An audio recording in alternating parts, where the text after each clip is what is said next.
Hi, this is Riley, and this is Torrevieja news for Wednesday, the 17th of June, 2026. Let's start with some great news for the local economy. Torrevieja has hosted the first ever Vega Baja Emplea regional employment fair, and it turned out to be a massive success. The event was held at the Torrevieja International Auditorium, attracting 700 participants and bringing together 43 businesses and organizations. It was set up to link local companies and job seekers, and it certainly delivered, generating an incredible 634 job opportunities.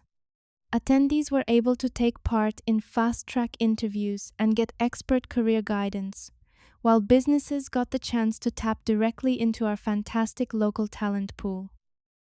Staying local, but looking at our youth, some of Torrevieja's very own youth representatives have been expanding their horizons on a grand scale by participating in the European Parliament campus over in Brussels.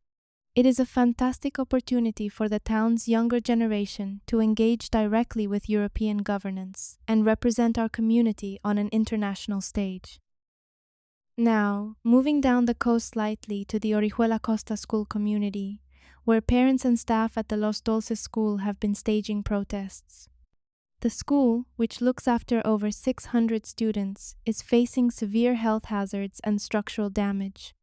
The schoolyard has unfortunately become a drainage area for adjacent houses, with water mixed with pet waste dripping onto the grounds.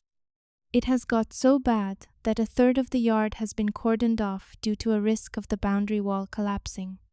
The community says they are absolutely fed up with the lack of action from the local council, and they are demanding immediate solutions, especially as the school has also been waiting for a permanent brick expansion for over a decade.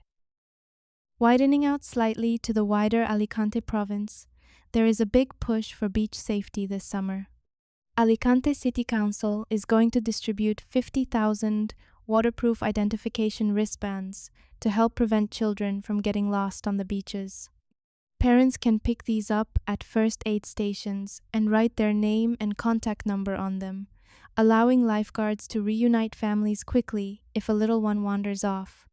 While we are on the topic of keeping the kids safe by the water, my friends at Trafford and Friends actually have a great song about beach safety available right now on all platforms. And you can also check it out at traffordandfriends.com. Along with the wristbands, the council is also setting up new signs to inform swimmers about local marine wildlife, like jellyfish and weaverfish. Staying with Alicante, the council has also announced a reminder that they are once again banning beach bonfires, campfires, and street drinking on the city's beaches for the upcoming San Juan night, which is celebrated from the 23rd to the 24th of June.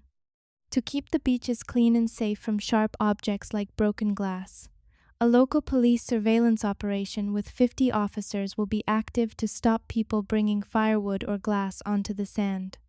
They are seriously stepping up overall security for the wider festival too, with 4,600 personnel deployed, which is 600 more than last year. Moving into some of the more serious news, police have arrested 2 people following a string of copper thefts from street lighting. The suspects were targeting public infrastructure across several towns in both the Alicante and Valencia provinces, causing significant damage to the local networks before officers successfully tracked them down.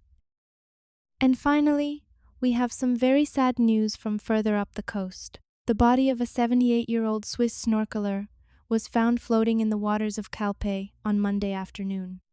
He was discovered in a rugged coastal area between Cantal del Roy Beach and Cala del Morello. Passers-by sadly found him and managed to swim out to bring him to the shore.